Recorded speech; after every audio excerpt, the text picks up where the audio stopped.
Hello and welcome back to Drone Foo. Today we have an unprecedented event. We're going to look at the T8SG Lite and do an unboxing, which is a rather vulgar practice, but we shall indulge it. So let's crack this thing open right now, this interesting new controller. There we go. Okay. Little buddy here. I have to confess, I bought this thinking that it had the 4-in-1 module that kind of a full-size T8SG has, but in a smaller form factor, but it does not. But still, we shall examine this and check out the technology. Freaky little guy right here. Oh, it's so small. Okay, little buddy. So we'll note right off the bat that unlike the full-size T8SG, it doesn't come with a case, and that kind of is unfortunate because the case on the full-size T8SG was pretty cool. But that being said, the tiny form factor of this is actually really cool. I'm not sure if you can get the scale of it here, but it's pretty small and should be very luggable. So looking at this, we've got 3-position switches here, both of these. We've got these Xbox style switches. This is not spring loaded on the vertical, but it is on the horizontal. And this is spring loaded on both. We've got trim style switches. We've got kind of menu navigation switches. And we've got these little rocker guys here on the side. And one thing which is quite nice is the USB port is mounted right on the side of the unit, nice and accessible, versus the old T8SG, which you had to kind of open the battery port to get to. Got what looks like a PPM trainer port here. That's very handy. I've got a little customary middle bar, which is kind of nice. Note that there's a little integrated antenna here, not detachable like the full-size T8SG, which is kind of unfortunate, but I'm sure people will come out with mods that will let you put a detachable antenna. It's like a similar sized LED to the normal T8SG. And on the back, we've got this interesting battery compartment, which is vertical. So it's 4 AA's vertically. I've read that you can also, that there's a balance port somewhere that you can plug a battery into. I'm not sure where that's located, but it's got to be somewhere. And yeah, so that's kind of a overview of the outside of it, and I'm gonna crack it open so we can look inside it and take a look at the board. Okay, let's open this little dog up here. Only 6 screws by the look of it. That's pretty good.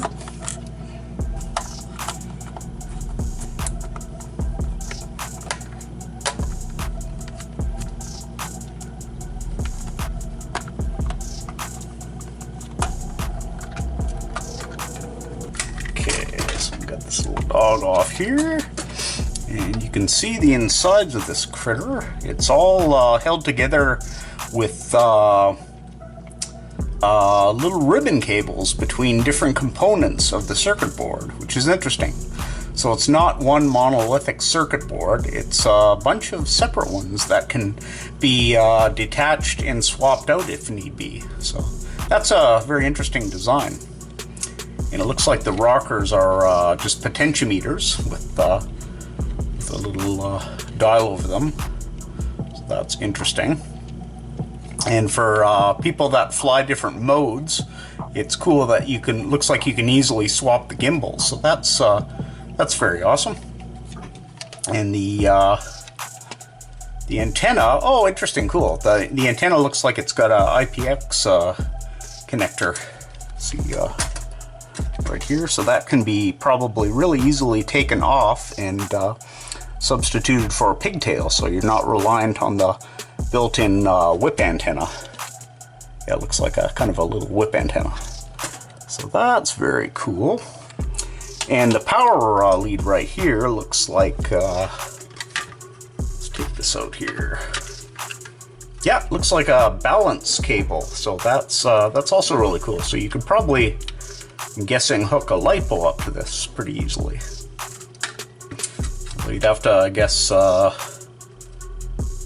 of do a bit of jiggering around, maybe stick it in where the batteries go and screw a hole or something to run the balance cable through. I'm not sure. Some of this stuff will be figured out by the community. Oh, the whip antenna cover just fell off. That's that's funny. So here's the little hat that goes over the whip antenna. Yeah, this is not a major antenna. This can definitely be improved, I would guess. Okay, yeah, so, and then the interesting thing about this RF right here transmitter where the antenna is attached is it plugs in, there's a screw, and when you unscrew that, you can totally unplug this RF board. So that kind of makes me think that people will probably be able to mod this to add different chipsets for support for this. So that's a cool potential. So let's put this thing back together. Not as fun as taking it apart, and then get it out in the field and try it out. So you want to notice that when you put it back together and take it apart, there's little tabs on these guys here that kind of click into the back. So just be cognizant of that.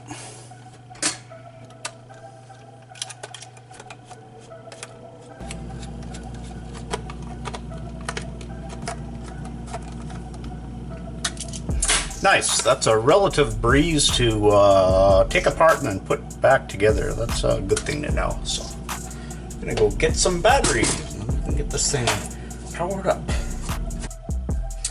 Okay, so we got some batteries in this. It's a little annoying getting the batteries in, not like horribly so, but I think you definitely want to figure out how to mod it to take a LiPo to deal with that.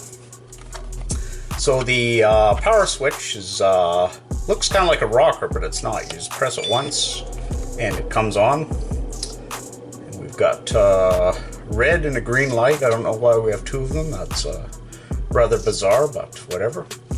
So I'm going to try programming in a modified XK-X100. Basically, it's the first model for this thing to try to fly. So let's see here. This thing here.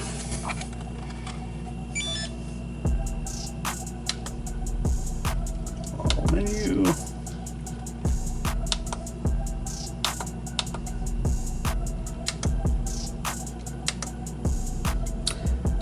Okay.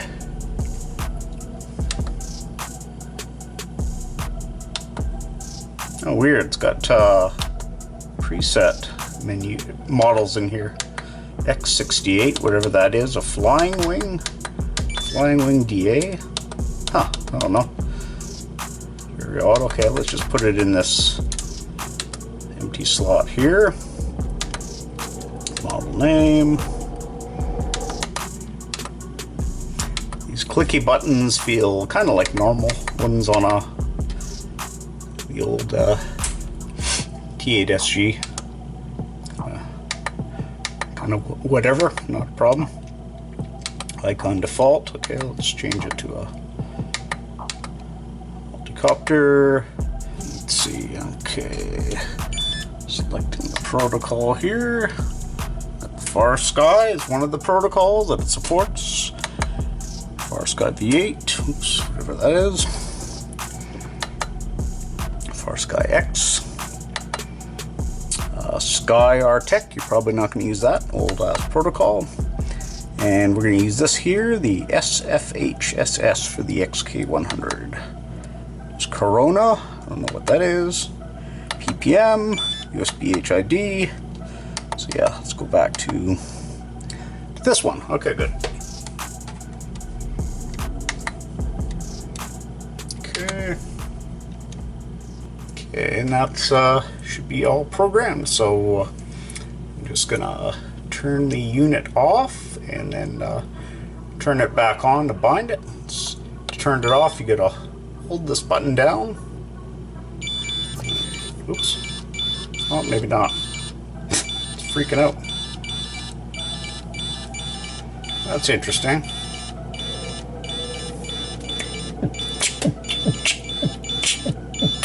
Okay. Stop doing whatever you're doing, you weirdo. Okay, this is seems like a bug. What are you doing, you weird guy?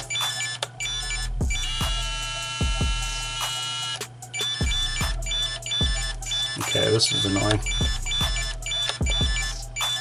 Okay, I'm just gonna let it stop doing what it's doing. It's a little weird bug out time. If I have to, I'll take the batteries out. It's kind of weird. It would be nice if they had kind of a simpler switch. I don't know, maybe I did something wrong with this. It's worth noting at this stage, it does not come with a hard copy of a manual, which is kind of chintzy, but you would expect that, I guess, at this price range. It's pretty cheap. Basically, it's just the transmitter, the strap, and a little USB cable. So yeah, it's freaking out. I'm gonna take the battery out here. Something went wrong. Okay. Okay, there we go. Back here. Turn it on again. What are you doing, buddy? Cool. Okay, 1,000, 2, 1,000, 3, 1,000, 1,000, 10, 1,000. Okay.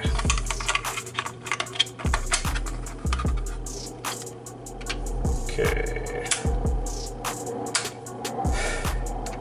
Try to turn it on again. Wow.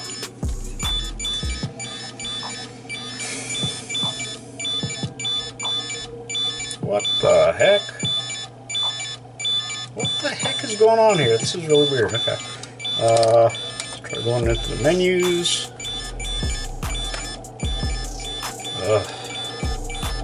Okay. There's a factory reset on this thing. Stop it from doing whatever it's doing.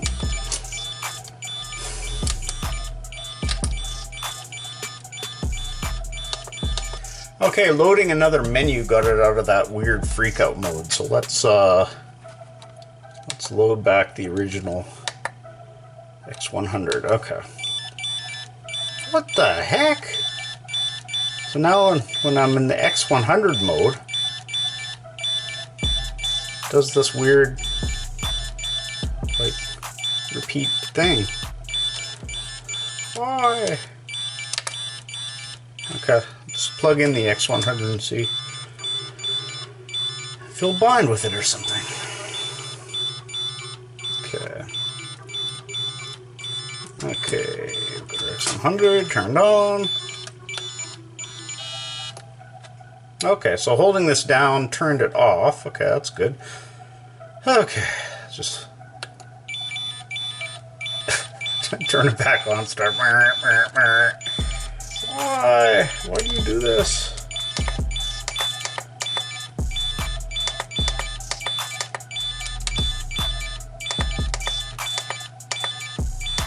Huh. Okay. Yeah, so if I go and I load another thing, no problem. Look at the switches here.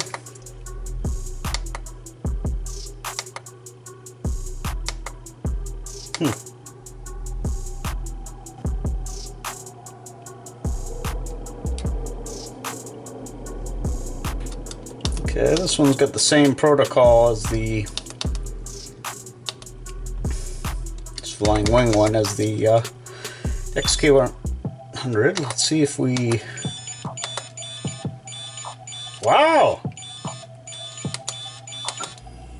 Oh, okay, interesting. So if it's on a high power, it seems to do all the weird... Yeah, if it's 100 milliwatts, then it does the crazy stuff. Okay, we'll just keep it on 30 milliwatts then. Okay.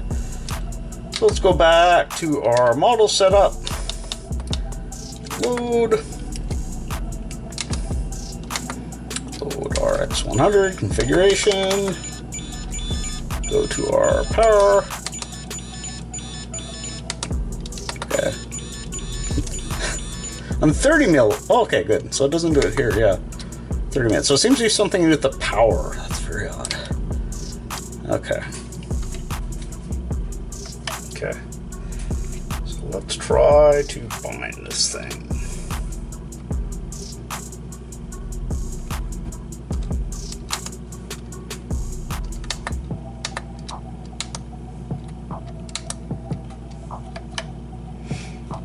Turn it off and I'll try.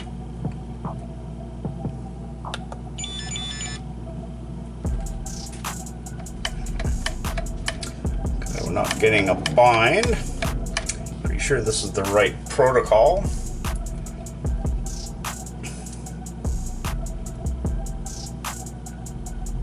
Okay.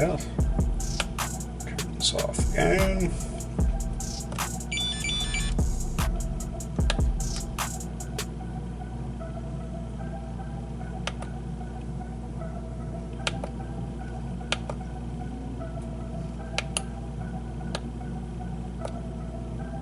Yeah, okay, so it's about a second press on the on-off switch to turn it off.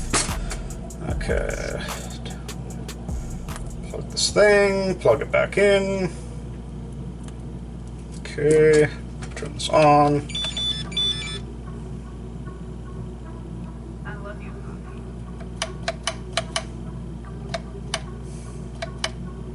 Yeah, this thing just seems kind of odd. I mean, turning the power up and then it starts freaking out. The fact it has no manual is not really that great. Well, one thing I just noticed on this controller is I'm getting weird stickiness on the left controller. Like, it doesn't feel smooth like the other one. It feels like there's some kind of friction, which doesn't make much sense because I didn't do anything to it when I opened it up. And yeah, like I'll put it there, it's supposed to spring back. It doesn't spring back. Yeah, this is, yeah, give this one a pass, I think. Wait for the next iteration. Yeah, that's my review, and there you go. Meh.